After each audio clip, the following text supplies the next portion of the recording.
Que chegou o nosso convidado. No programa de hoje, o economista pela FGV. 2 com 2 dá 5. Mestre pela Barcelona School of Economics e PhD pelo INSPER. Quem produz mais, perfeito, vai colher mais. O cara também é conselheiro da USP, além de deputado estadual por São Paulo. O amigão do Samidana, Leonardo Siqueira. Ô, Siqueirinha! Siqueirinha! Ele é lindo! Fala, Siqueirovski. Tranquilo ou não?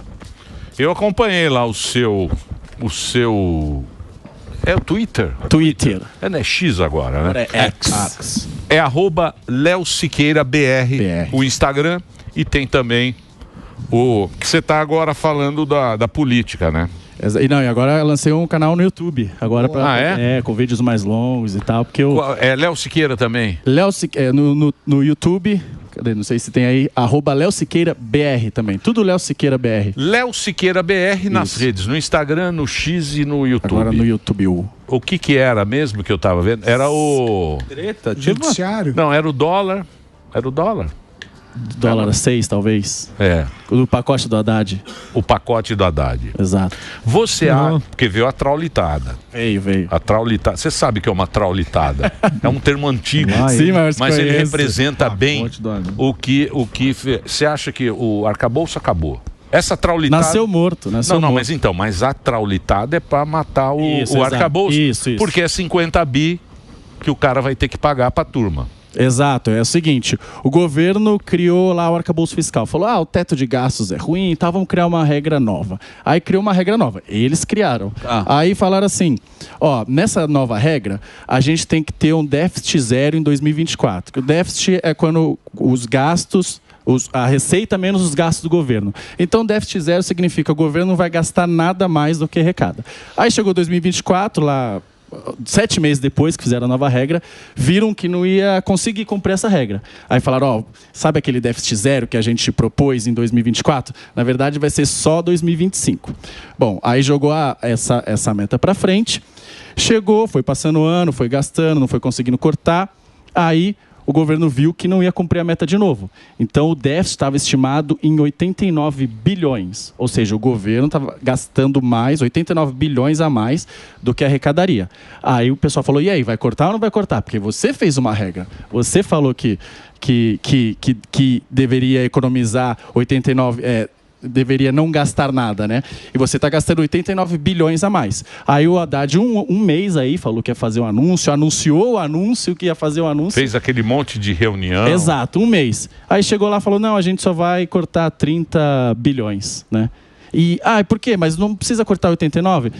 É porque o STF diz agora que os precatórios, né, que é uma dívida do governo, os precatórios vai ficar, na verdade, vai sair fora do arcabouço fiscal. Isso é papo jurídico, né, para você não prender o cara para aquilo, mas você não acaba com uma despesa, uma dívida, se o cara muda de nome, Entendi. né? E daí chegou lá, o mercado falou, desculpa, mas não tem corte nenhum. E também anunciou a isenção do imposto de renda para quem ganha até R$5.000, né? Isso. Então, isso dá um puta gasto também. E você exclui 90% da população de não pagar imposto de renda. Aí eu vi uma pesquisa recente assim que falou assim, não, 75% dos brasileiros apoiam essa isenção. Claro, né? Pergunta para os brasileiros se quer que triplique o salário mínimo. Claro. Imposto ninguém quer pagar. Exato. Então, aí o dólar disparou, foi mais de R$6 e acabou o arcabouço fiscal, né? Porque ele não está conseguindo cumprir, né? A regra que ele mesmo criou. E agora? Isso é ruim. Agora a notícia, o dólar hoje abriu caindo, né? Por causa da decisão do Copom, né? Que aumentou em 1 ponto percentual. Mas eles entraram com o Banco Central, também entrou o leilão. Fez o leilão, né? Fez o leilão. E daí o seguinte, mas o que fez preço também foi o Lula no hospital. Com a cirurgia dele. Mas você acha mesmo? Fez.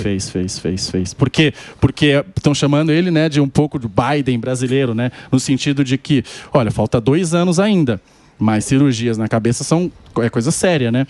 E daí isso reduz a probabilidade de ele ser um candidato de estar 100% de saúde daqui 2 anos, né? De novo, vamos pensar sempre em termos de probabilidade. Você vai falar assim, não é que ele não vai ser candidato, mas reduz a probabilidade. E aí começam a precificar uma chance de você não ter Lula daqui a 2 anos. Por que esse mercado é tão bipolar assim? Porque, a princípio, assinaram a carta. Perfeito. Tinha lá o Bolsonaro e tinha o Lula. A favor da democracia. Aí assinaram a carta.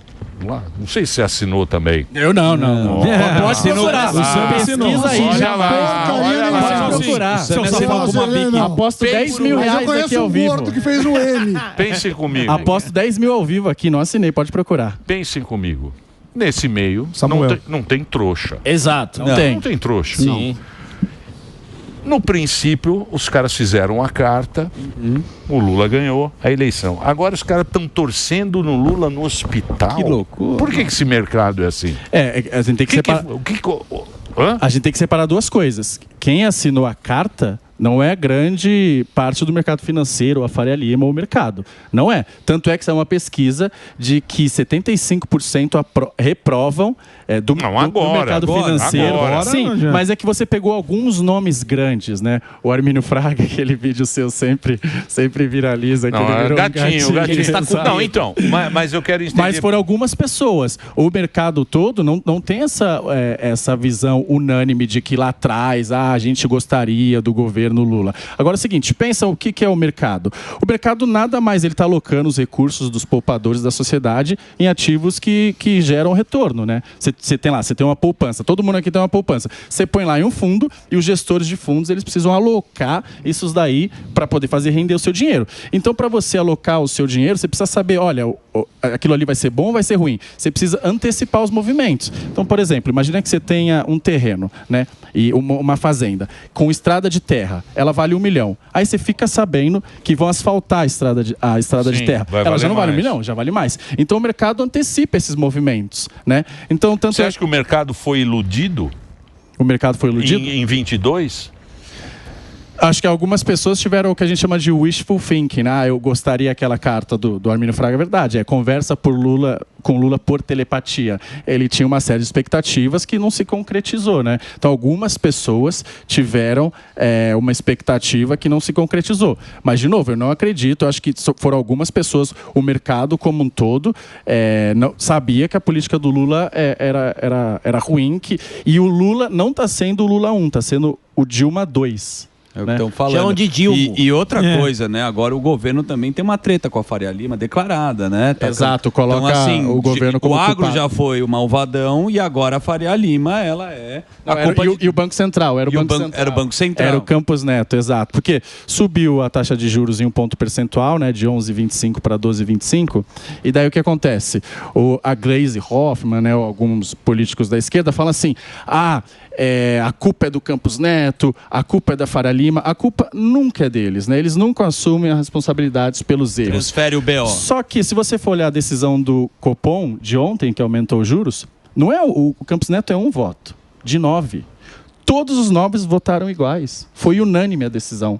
Então o Banco Central acredita naquela política. Então não adianta ficar culpando o mercado. Olha lá o que o Milei tem feito na Argentina. Né? Cortando na carne. Cortando gastos, caiu o risco país da Argentina, caiu a inflação, caiu o corte de gastos, a bolsa subiu mais de 60%, foi a que mais cresceu no mundo.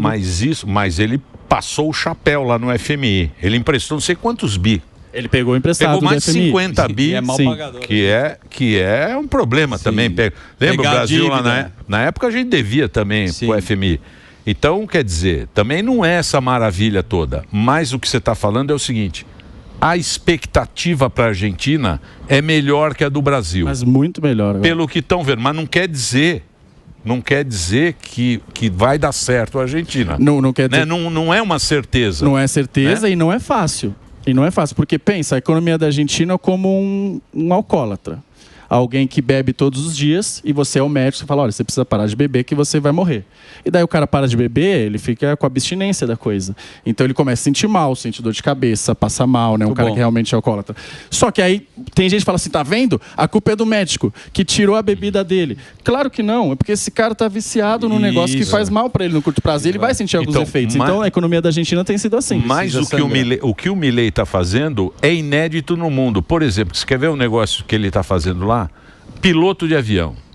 Piloto de avião era obrigado a se aposentar com 65 anos. Certo. Eu acho que passaram para 67 nos Estados Unidos, uma coisa assim. Ele liberou. Ele falou, piloto de avião não tem que se aposentar. Ele pode ser piloto até ele ser contratado. Até ele ser contratado. Quer dizer, é um negócio inédito, é um negócio que ele está fazendo. Você viu o imposto que ele baixou tudo, 90%. Cortou todo, 90%. Na verdade, então, quer dizer, é um negócio diferente inédito do mundo, que a gente tem que ficar ligado lá, né? O negócio interessante que ele fez também lá foi dos aluguéis. O que acontece? Os aluguéis estavam muito altos na Argentina, né? Aí a Cristina Kirchner lá, os governos anteriores falaram, já que o preço está subindo demais, eu sou a presidente com a caneta na mão, muita criatividade, o que eu vou fazer? Vou proibir de subir o preço do aluguel. E aí colocou um teto, então você não poderia subir o preço do aluguel. O que acontece se você é o dono de um imóvel e você acha que aquilo vale, por exemplo, vai lá, 5 mil reais, e o cara fala, você não pode cobrar mais 5 mil reais, você só pode cobrar 3 mil reais. O que você faz com o seu imóvel? Não vou alugar. Exato. Se eu sou uma construtora, eu não vou construir prédio. Porque eu falo, cara, eu não consigo mais ter retorno nisso. E aí a oferta de imóveis cai muito. E aí isso aumenta ainda mais o preço dos imóveis. O que o Milei fez? Acabou com isso. Agora o preço dos aluguéis podem flutuar livremente. O mercado se adapta. Exato. Aí todo mundo começou a colocar os imóveis para alocar de novo, o mercado imobiliário mais aquecido. Girou a economia. O preço do aluguel começou a cair. Então ele fez essa mudança também que foi bastante o livre boa. Mercado. Isso chama de livre mercado. A grande mão invisível. Ô, Siqueirinha, você que é bom de destrinchar as coisas, com esses juros altos aí que a gente estava falando aí do cupom, 12,5, vai para 15, o caramba. O que acontece, assim, em ordem prática? Assim, o varejo, loja começa a entrar em falência. A gente tem um homem em falência aí muito presente. O cara que vai tomar uma dívida também para comprar um imóvel, mas tem a era dos rentistas, né? Que o Paulo Guedes tanto criticou, que o cara que tem o dinheiro senta no pudim, deixa lá, nem vai entrar, e aí sai um pouco da Bolsa de Valores. Qual que é a tua visão, assim, longo prazo com juros altos? Não, exato. O que acontece, quando você tem título agora que tá pagando inflação mais 7%, 6%, ou seja, IPCA, mas que significa que além da inflação você vai ter um rendimento de 6 ou 7. Porra, se você tiver dinheiro, não é recomendação de investimento, que já vamos falar um monte de coisa, mas se tiver dinheiro guardado, pode colocar lá que você vai garantir a faculdade do seu filho, porque é um baita rendimento, né? Tem título pré-fixado em 14%, 15%, até mais. Mas o que acontece? Quando você tem uma inflação elevada, a inflação está alta, né? Aí o governo precisa desaquecer a economia para poder levar a inflação para a meta. E não é escolha do Banco Central, existe um mandato, ele é obrigado a fazer isso, porque senão ele responde, até juridicamente. Então, quando a inflação está alta e está saindo da meta, que é 4,5%, né? O teto da meta é 4,5%, ele precisa aumentar os juros. Então ele aumenta os juros, aí o crédito fica mais caro, você desaquece a economia, e aí as pessoas menos consomem, empreendedor, né? Consomem menos. Cara abrindo uma ideia nova. Ou seja, quem toma na tarraqueta somos nós. E é sempre do nosso, mas sempre a gente que vai tomar na tarraqueta. Não importa a situação. Sempre. Sim, mas pensa se o Banco Central não fizesse nada. Então tá bom, então vou reduzir os juros, aí a inflação ia subir. Você ia pagar da mesma forma. Os produtos todos iam ficar mais caros. Mas já estão mais caros também. Agora a gente está numa situação que está subindo também, elevando, o poder de compra está menor. Isso. Mas a gente está também com juros. Se o Banco Central não aumentasse, você teria uma inflação ainda maior. Aí você fala, então o que faz? Precisa reduzir os gastos do governo. Que não precisa fazer igual o Milei. Precisa cortar um monte de programa social. Só que você dá subsídio para aquilo, 16 bilhões em Lei Rouanet, como ajudar todo mundo. E agora tem outra. Vocês falaram lá, você é o professor. Vieram aqui, falaram da reforma tributária. Sim. O nosso IVA vai ser 28,1, mais alto do mundo. Redonda para 30. No México é 17. Que México é parecido, pô. Você pegar o México é parecido com o Brasil, não é? Lá é 17, aqui é 28. Exato. Vamos arredondar para 30 lá. A reforma tá com vários problemas, agora tá com... agora você vem com essa. Agora não chora, bonitão. Ó a carreta furacão. Me dá imagens aí da carreta. O Léo Siqueirinha tá aqui. Que mais? Posso fazer uma pergunta pro... que mais? Eu queria te perguntar, Siqueirinha, porque o Milei, ele tá mexendo na economia lá da Argentina. E tem bastante jovem, tem muitos seguidores jovens. O próprio Trump, nessa eleição, muitos jovens votaram nele. Você acha que a economia... Porque a gente tem a pauta identitária dos woke que cai muito bem nos jovens. Você acha que os jovens eles estão começando a olhar para essa parte da economia? Que é claro que uma hora na vida eles vão ter que olhar. Mas você acha que já está chamando a atenção? Porque eu posso puxar também até o Pablo Marçal, que ele teve bastante voto de jovens. É verdade. Os jovens estão começando a prestar mais atenção na economia? A política mudou com certeza absoluta. Eu falei, eu sou uma prova disso, que eu cheguei, não tenho político na família, primeira eleição, não vim num partido com grandes caciques, consegui ser eleito. E teve várias pessoas assim. O Milei é um exemplo disso, o Trump é um exemplo disso, o Pablo Marçal é um exemplo disso. Eu vi uma pesquisa hoje que, para a pesquisa do governo de Minas, o senador o Cleitinho está em primeiro lugar. Está em primeiro lugar. Ou seja, são pessoas que se comunicam muito bem através das redes sociais. Isso foi importante para o Milei, porque ele também não tinha base, o partido dele quase não elegeu ninguém, né? Ele não tinha...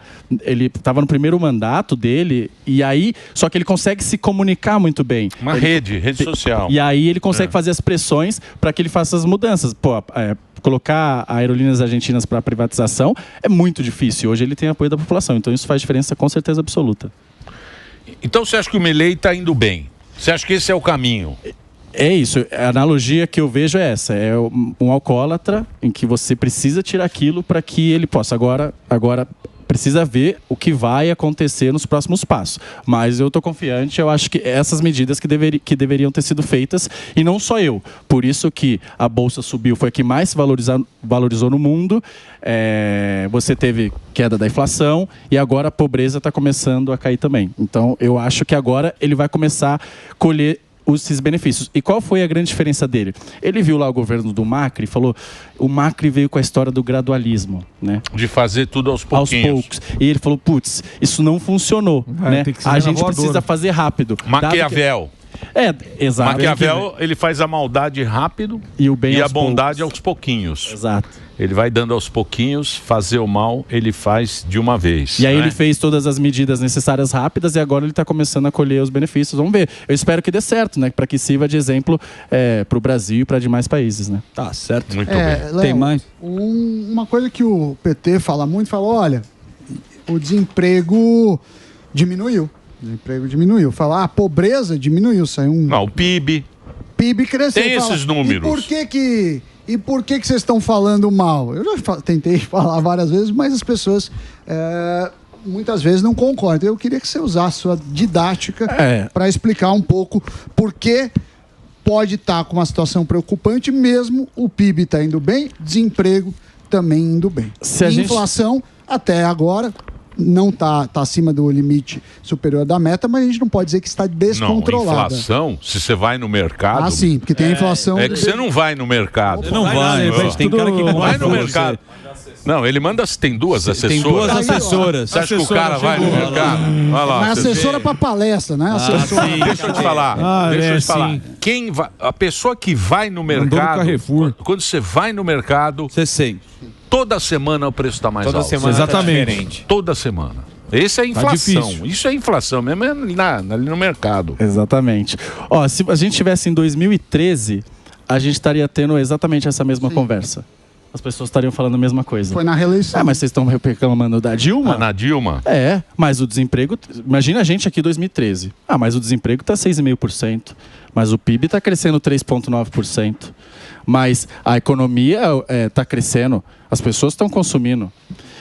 Era isso que falaram em 2013. E algumas pessoas, o mercado que tenta antecipar, falam, olha, mas está se endividando, está gastando. Parece que isso não vai ser sustentável. O que aconteceu 2 anos depois? A inflação saiu de 6 para 10, os juros que estavam em 6 foi para 14%, o PIB que estava em 3 positivo foi a maior crise da história.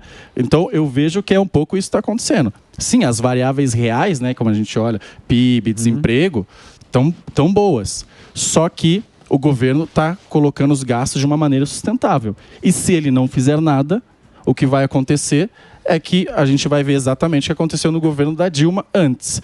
Por quê? Quando o Lula assumiu o Lula 1, ele tinha lá o ministro, né, o Palocci. Sim. Que foi... Palocci.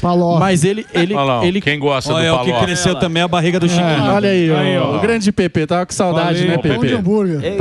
Francisco. Tava ouvindo, né? O Siqueirinha falando. Como pode falar tanta groselha? Putz! Lá vem ele. Ele vai amigo do Hamas. Que isso? Esse puta Papai Noel aí, ó. Papai Noel da Bahia lá que jogaram o pé. Papai Noel. Ele vai lá na Bahia, na Coca-Cola lá. PIB da Argentina menos 3%. Parece que a Argentina tá em guerra. Perdeu a parte da explicação. Eu ouvi tudo. Ele todo dia apanhava lá e ficou com saudade de apanhar, veio apanhar aqui agora no Pânico, né? Olha a craquezinha aí. Ele apanha do Palumbo. Ele apanha do Palumbo. Coitado.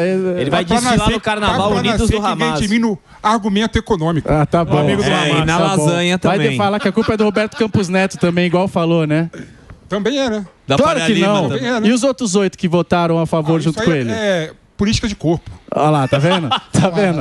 É igual o corpo dele. Ô, Chiquinho, vamos almoçar hoje na dia. Não precisa. Hoje eu pago. Vamos lá. Hoje ele vai pagar. Sempre Ele almoça de novo. Vai mandar ele pra Cuba pra ele emagrecer. O Chiquinho, ele tava em férias e ele faz aquele turismo gastronômico. Tava lá comendo lá aquele... trufas. Aquelas trufas. Lagosta, Não, vai aquele festival de trufas da Itália e tal. Ele vai lá. Ele é outro nível. Outro nível, outro Caçador padrão. de Panetone do trufas. Palumbo. Muito bem. Obrigado, Chiquinho, nosso querido Chiquinho. Obrigado, ô Léo. Obrigado pela participação.